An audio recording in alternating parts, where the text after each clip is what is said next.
Hello and welcome to Weather Plus. I will be explaining the various modules that this mod adds as simple and clearly as I can. Now to explain the Rockslide. The Rockslide has a few options in the module as well. So you would need a terrain like this to make sure it works properly. However, when it does, it could be pretty cool. So we're going to place it. We want to go west, so using our tooltip here, we can see west would be 271. This is a bit weird due to how Arma works, just go with it. You can also use values in between, but I recommend you just stick to your main bearings on the compass.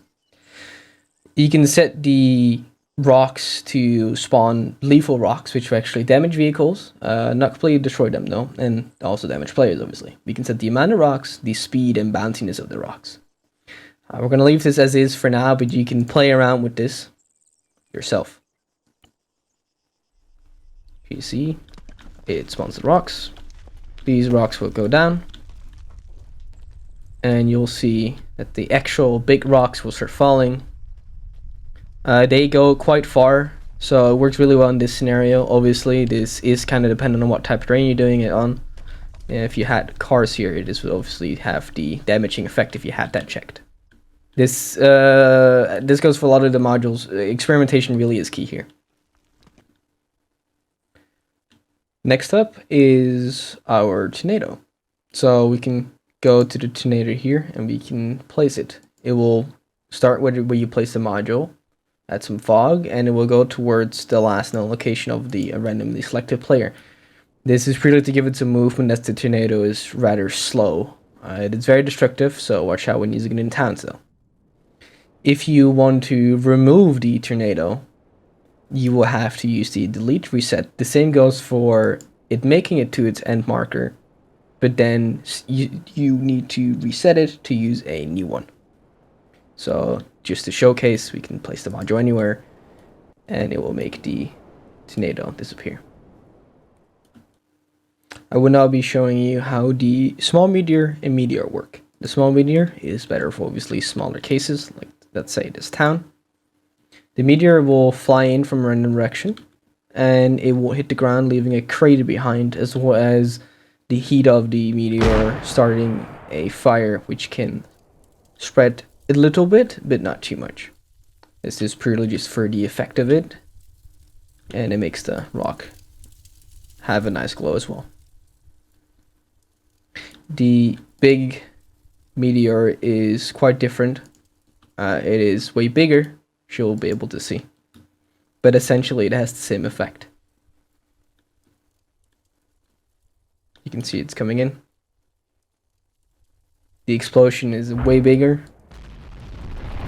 as well as its radius of fire. It is quite destructive as well, so be careful with this. Low fog can be really fun module to use for horror ops, for example. To give you one, we have this not too scary looking construction, but if we add our low fog module and then preview it in game, this can quickly change.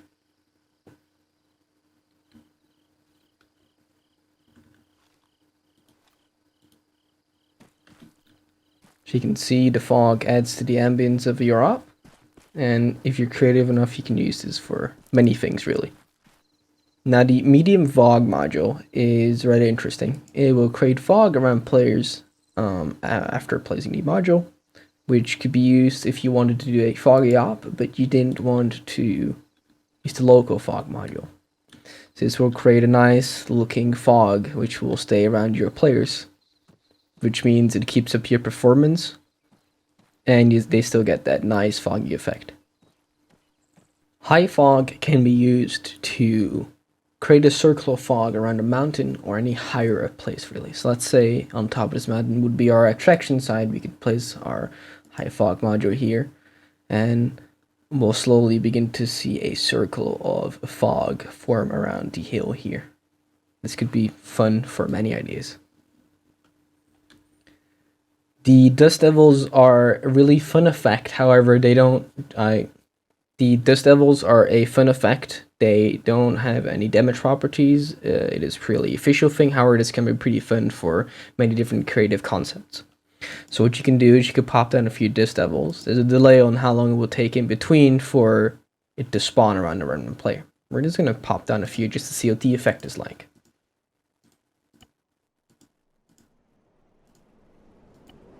Now if we go back to our player, we'll be able to see that there is a Dust Devil here. It will just kind of go around and they spawn around the player. They don't necessarily follow the player. But this could be a cool effect for any fun ideas you may have. Wind gusts are quite similar to how the Dust Devil work. There's a delay when placing them and they will spawn around a random player. This would work well for like a nice desert map, which is why I'm testing it on the salt flats.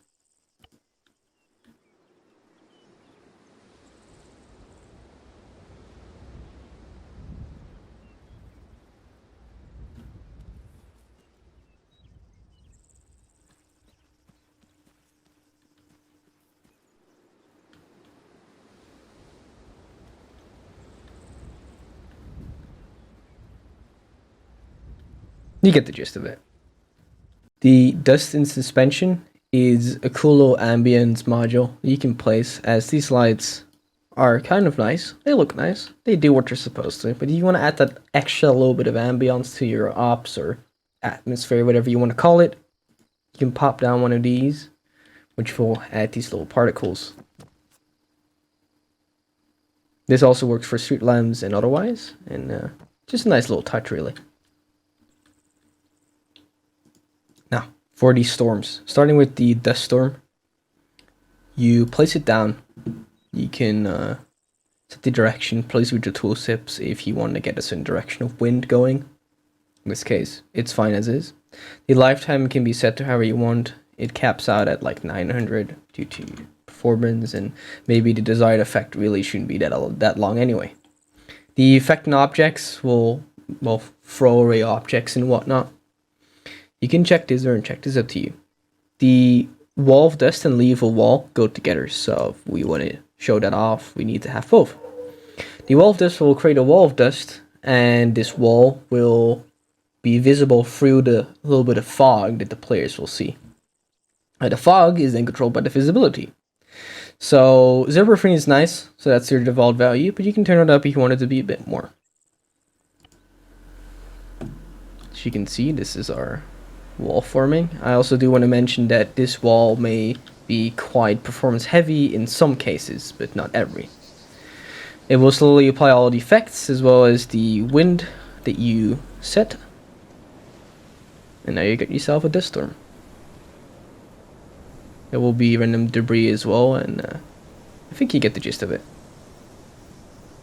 One single note I will add though is if you set it to leave a wall and that wall will go towards the direction you set it in, it will actually deal damage. Right, so onto the Monsoon. Now this focuses more on heavy winds and rain, but it is very comparable to the Thunderstorm, which I'll show later. We can again place it down. We'll set the lifetime and direction. You can set again effects on objects. We can have this on if you want. We can then set if we want to have debris flying around, if we want there to be fog rain, which will basically do the same as medium fog really, but just around players. So it's not as performance heavy, and it creates the fog effect. The raindrops, it's self-explanatory, and then the thunder. The delay between thunder can also be set here, but this is granted that this is obviously checked. Push OK. It will rain. Everything will kick in. And as we go to town, just to check it out, we will be able to see the multiple effects it adds. As you can see, if I look at it, the rain, we'll have the little drops. We have the puddles in the ground. We got the wind going, so you can see the trees and vegetation being affected, as well as the thunder in the background. Next I will do the Thunderstorm, as it's quite similar, easier to explain that way. So we can place it down. it is a bit more instant and it doesn't really have much options in terms of how it goes. But it is very similar to the Monsoon, however there will be actual thunder with it. It's a bit less intense, so you could see it as a thunderstorm than Monsoon in terms of how extreme your storm needs to be. As well as it will obviously rain and overcast will be set in game. It has the same effects, and obviously at night these effects are a bit more visible, but the big difference with the thunderstorm is that there is 3 different types of thunder. There's far away thunder, there's medium distance thunder, and there's close distance thunder where you'll actually be able to see it, as well as thunder clouds forming. These effects are pretty random and whatnot, so the Monsoon as well as this thunderstorm module work really well in the long-term period of your operations you might be running, as they have many different effects and can keep up that nice ambience you may be going for a long time. I recommend you just play around with this module yourself to really get everything out of it. Now, to explain the Rockslide. The Rockslide has a few options in the module as well. So you would need a terrain like this to make sure it works properly. However, when it does, it could be pretty cool. So we're going to place it. We want to go west. So using our tooltip here, we can see west would be 271. This is a bit weird due to how Arma works. Just go with it. You can also use values in between, but I recommend you just stick to your main bearings on the compass. You can set the rocks to spawn lethal rocks, which will actually damage vehicles, not completely destroy them though, and also damage players obviously. We can set the amount of rocks, the speed and bounciness of the rocks. We're going to leave this as is for now, but you can play around with this yourself. You see, it spawns the rocks. These rocks will go down, and you'll see that the actual big rocks will start falling. They go quite far, so it works really well in this scenario. Obviously, this is kind of dependent on what type of terrain you're doing it on. And if you had cars here, this would obviously have the damaging effect if you had that checked. This goes for a lot of the modules. Experimentation really is key here.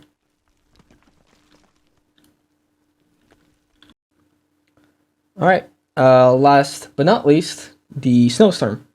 I will be explaining this a bit more thoroughly because there's a few ways you can use this. So as you place it, you'll be able to see you have a lot of options here.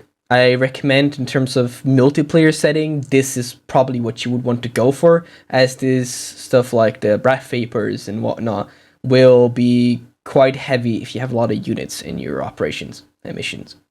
So going over these, enable snow, this is pretty self-explanatory. The lifetime is obviously how long you want the storm to last in seconds. The ambient sound is the delay in between the ambient sounds that the storm creates. The breath vapors will enable it for now, but keep in mind, like I said earlier, don't do this in multiplayer with a lot of players. It will create breath vapors. The snow burst is the delay between the snow bursts, right? We're going to leave it at 5, this is a good value. The effects on object means that, objects can be moved by these wind and snow bursts. For the vanilla fog, this is up to you, because this replace, this is not necessary, I would say, and on multiplayer it can even be a bit more on the performance side. In my own experience, if you have a different experience, please let me know. However, the local fog does just fine as well, which is the same as medium fog. It creates a little fog around the player, which is more performance friendly. The intensified wind goes together with, obviously, the effects on objects and whatnot. Units, you should be fine either way. It's just a little sound effect that makes sure the units can also sneeze. Now, once we click OK, we'll also be able to see the snowstorm in effect. It will take some time to kick in, so just give it some time. It's also a broad daylight, so this can also obviously affect how it looks, and it is a bit odd. However, if you were to change a few things like overcast, using your weather modules to give you an example. Again, this will replace the fog. It will look a bit more natural.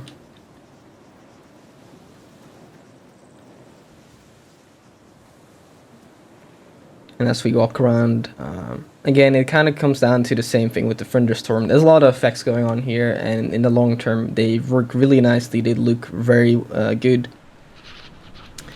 and you can see a little bit of breath vapors there.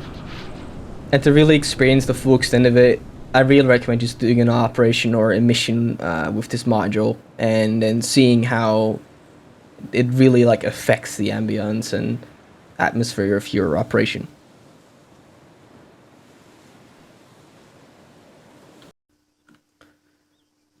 Now, before I round this little showcase tutorial video off, the snowstorm can also be used to just create snow. This is something I would definitely use the module for, and something that might be interesting to you guys as well, which is why I'm still showing it. So, once you place the module, there's obviously your lifetime which you want to turn up. You can turn off the ambient sounds or turn up the delay very long time. You can put this to 0 so there's no snow bursts. You can still have your breath vapors or whatever, that's fine. You can have your vanilla fog or local fog. You can even have them sneeze because it will be cold. Doing it kind of in this way makes it so that it will snow, and this works better on a snow map, obviously, where there's some snow down already. But it will make it basically just snow, and it doesn't feel really like a storm. At least not just yet. So re-applying the module, you could turn it from a snow, from just snowing to storm that way as well. So if you just want the snow effect, that's also possible. Now I hope you guys enjoyed the mod, and that this little tutorial video is going to help you with knowing how to use it and how you could combine stuff as well, because this is obviously possible. The real reason I'm adding this little bit of a section to the end here is, you know, I've got to give credit where credit is due. I think it's very important to note that most of the effects shown in these modules, the main functions of them have been made by Alice, and Alice has been the inspiration for me to make this mod to begin with, so I do want to mention it. So huge shout out to Alice for making these scripts, although maybe 4 or 5 years ago. It doesn't really matter. It's really cool to see them, and I hope that I can sort of revitalize these scripts by turning them into modules, adding dialogue, and making a few tweaks here and there to make them more reworked and modern in a sense, right? So obviously, guys, credited below. He'll be on the page as well, but go show this guy some love. He really did the main bulk of the work here, and I just want to say thank you to you, Alice, and telling you guys to go check him out. He does some really cool stuff. That being said, though, at the end of the day, I want you guys to enjoy these mods. I really hope you guys enjoy this mod. Let me know if you have any issues with it. There's a bug reports discussion on the workshop. Please keep the bug reports there. And if there's any known issues, I'll make another discussion pinned for that as well. So now go enjoy the mod and have some fun.